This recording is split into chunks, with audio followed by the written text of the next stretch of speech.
Y bueno, sí, es preocupante después de esta decisión que tomó el presidente de disolver la asamblea, aplicando esta llamada muerte cruzada, lo que va a pasar en estos momentos después de esta declaratoria de la muerte cruzada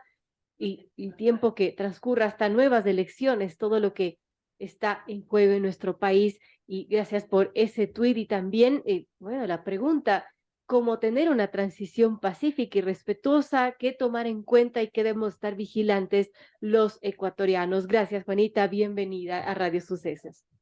Muy buenos días, muchísimas gracias por la invitación. Un saludo a toda la audiencia de Radio Sucesos. Pues lo primero yo diría es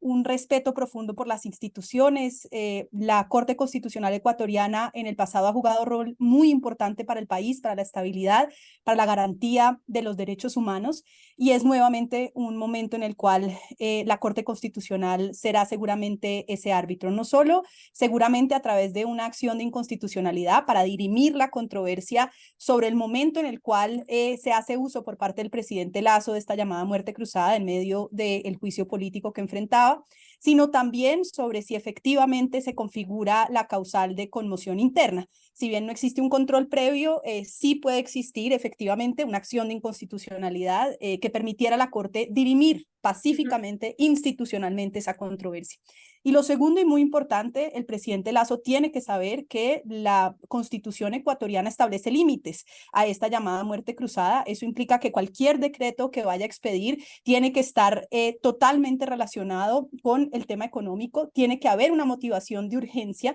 y en ningún escenario puede ser contrario a las disposiciones constitucionales. Un abuso de ese ejercicio llevaría no solo seguramente a la declaratoria de inconstitucionalidad, sino a un clima de mayor inestabilidad. Y por supuesto, el último, distintos sectores sociales, políticos en Ecuador,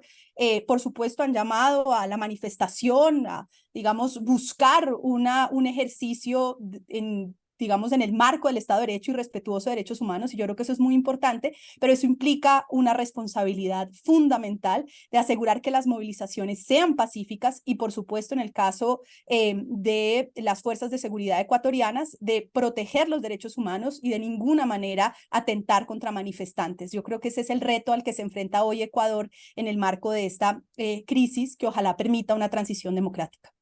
Y sí, el temor justamente, Juanita, es que se den protestas violentas como ocurrió justamente hace casi un año aquí en nuestro país y en octubre del 2019, donde se vio una violencia sin precedentes, una violencia lamentable que no se había visto en otras protestas que más bien han sido caracterizadas por ser pacíficas, pero bueno, lo ocurrido en este último tiempo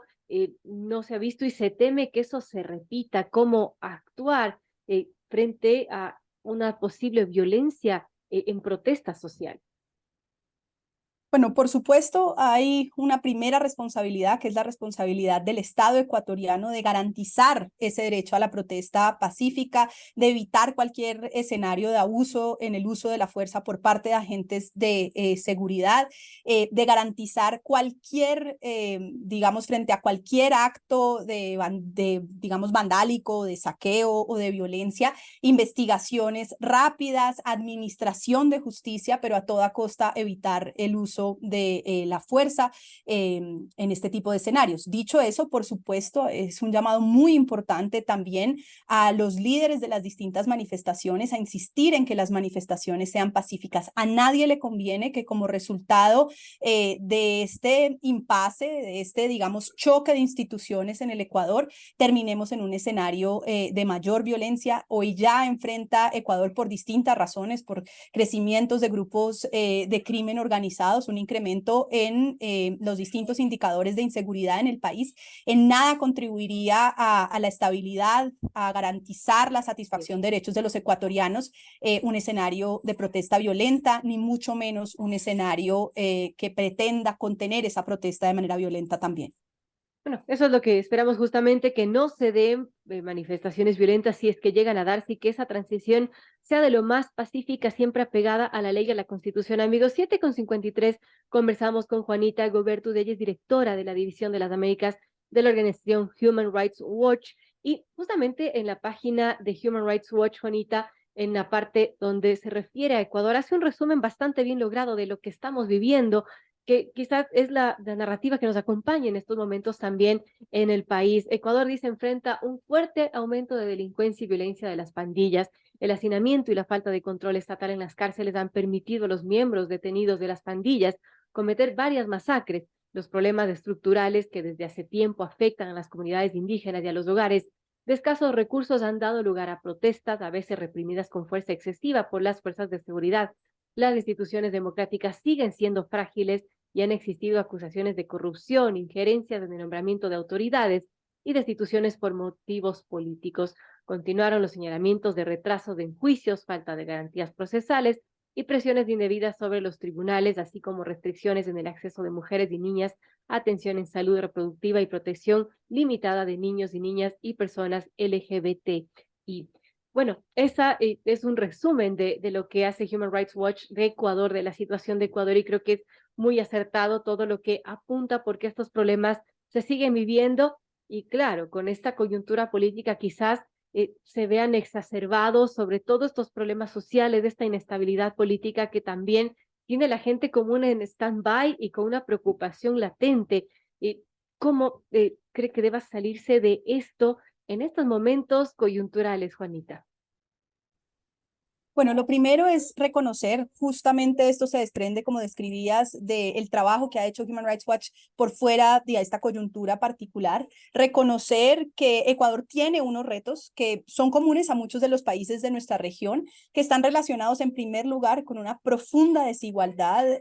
con unas condiciones de pobreza concentrados además en ciertas poblaciones marginales, en particular en el caso ecuatoriano, la mayor afectación sobre la población indígena es una preocupación que ha estado ahí latente, la exclusión de distintos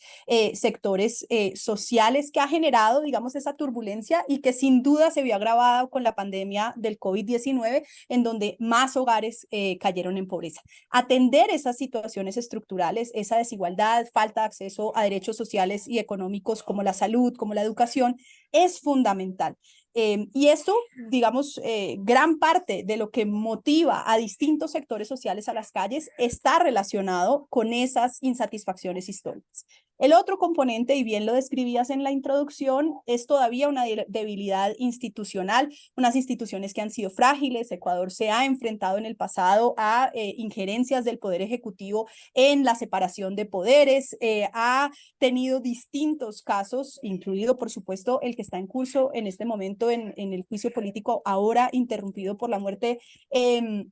cruzada por casos de corrupción, en donde la desconfianza en las instituciones genera que la ciudadanía se sienta distante de las instituciones que pueden dirimir pacíficamente esas controversias. Por eso, hoy más que nunca, desde Human Rights Watch queremos llamar a las distintas organizaciones ecuatorianas, a toda la comunidad internacional, a rodear a las instituciones ecuatorianas, en particular a la Corte Constitucional, que es hoy ese bastión, insisto, que puede ser quien dirima las controversias de manera pacífica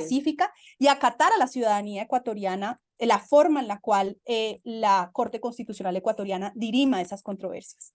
La Corte Constitucional en realidad es clave y tendrá que dirimir justamente. El Partido Social Cristiano interpuso o anunció que interpuso, todavía no estoy segura si es que ya se entregó, pero una acción de protección y también una demanda de inconstitucionalidad por este decreto presidencial. Veamos qué sucede con todo esto, Juanita, pero abstrayéndonos del Ecuador, porque usted es directora de la División de las Américas de Human Rights Watch, imagino que estos problemas en Latinoamérica se repiten, quizás con distintos tintes, pero el fondo siempre son los mismos: inestabilidad, cambio de presidentes, corrupción, pobreza, violencia. ¿Cómo vemos a Latinoamérica en estos momentos si hacemos una radiografía de todo lo que está viviendo en nuestro continente latinoamericano? ¿Cómo lo ve usted? ¿Cuál es su diagnóstico de lo que pasa en Latinoamérica? Bueno, lo primero yo diría es que este escenario específico de Ecuador, en donde hay imposibilidad de construir consensos más amplios, donde no se consolidan mayorías en torno a un proyecto político que es elegido democráticamente, pero que es elegido, digamos, todavía con un margen pequeño que hace que luego que llega a gobernar tiene inmensas divisiones en el legislativo y eso genera, digamos, un choque de trenes constante, y lo vemos independientemente del tinte ideológico del gobierno, lo estamos viendo en distintos escenarios a lo largo y ancho de América Latina, que hace que no se consoliden suficientes mayorías ni con suficiente legitimidad para poder gobernar. Eso es una muestra de esa polarización que está ahí, de ese escenario no solo latinoamericano, de difusión de desinformación y de información poco precisa, de una falta de un debate democrático centrado en las ideas, que incrementa esta polarización, esta desinformación, y que por supuesto es explotada por distintos sectores políticos, digamos, para, insisto, generar distintos escenarios de desestabilización o incluso en algunos escenarios de violencia, como lo que hemos visto. Esto es reflejo, como decía al inicio, de una serie de problemas que tenemos atrasados en América Latina y que no se han venido atendiendo, que tienen que ver con la desigualdad, que tienen que ver con la pérdida de confianza en las instituciones, en particular por la corrupción, y que se refleja en instituciones supremamente deslegitimadas. Lo vimos desde el caso reciente de el Perú, lo hemos venido viviendo, por supuesto, en escenarios de distinto tinte, donde regímenes empiezan a ser cada vez más autoritarios. Es el caso de AMLO en México, era sin duda el caso de Bolsonaro en Brasil en el anterior gobierno, y estamos viendo escenarios, quizás el más dramático de la región, el de Bukele, en donde hay un sentimiento de que el gobernante está por encima de las instituciones, por encima del Estado de Derecho, y que está dispuesto incluso a la violación de derechos humanos con el objetivo de poder ganar popularidad. Tenemos una crisis de la democracia y del Estado de Derecho en América Latina que es muy riesgosa para la garantía de derechos humanos. Preocupa muchísimo lo que pasa en América Latina con distintos tintes, pero los problemas y el fondo son los mismos, Juanita, y podemos tener esperanza de que para los próximos meses, años, estas crisis se vayan solventando, América Latina vaya caminando a un mejor desarrollo, a atender las necesidades sociales, a que, bueno, se respeten obviamente los derechos humanos. Pues yo en general he reiterado y creo en eso, me aferro a eso. América Latina tiene una sociedad civil muy fuerte, organizada, que ha sido supremamente atacada, no solo en distintos escenarios con persecución de líderes, con cierre de organizaciones de sociedad civil, con imposición de requisitos adicionales, por ejemplo, fiscales, para que puedan funcionar, pero que está ahí, que está latente, que ha sido una sociedad civil supremamente exitosa en la defensa de sus derechos, a veces en cortes nacionales, a veces incluso en el sistema interamericano. Son organizaciones de mujeres, de indígenas, pero también en distintos escenarios, gremios que asumen una posición en defensa de la institucionalidad, del Estado de Derecho, de los derechos humanos. Yo creo que la posibilidad de contener regímenes populistas de talante autoritario en América Latina se deriva del fortalecimiento de esa sociedad civil. Por eso desde Human Rights Watch tenemos un compromiso por trabajar con organizaciones sociales locales, por empoderarlas, por guiarnos también en su, digamos, sentimiento de lo que están experimentando a nivel local, pero también con el profundo convencimiento de que es una sociedad civil fuerte la que puede ponerle límites y parar el abuso de poder por parte de distintos gobiernos. Bueno, importante y todos tenemos esa esperanza. Juanita, muchísimas gracias por compartir este espacio en Radio Sucesos. Juanita Gobertus, directora de la División de las Américas en Human Rights Watch, gracias por comentarnos sus preocupaciones y bueno, toda esa esperanza también de que no solamente el Ecuador, sino que América Latina cambie hacia una mejor sociedad, una sociedad en la que respete los derechos humanos. Gracias por estar con nosotros en esta mañana. Gracias a ustedes por la invitación.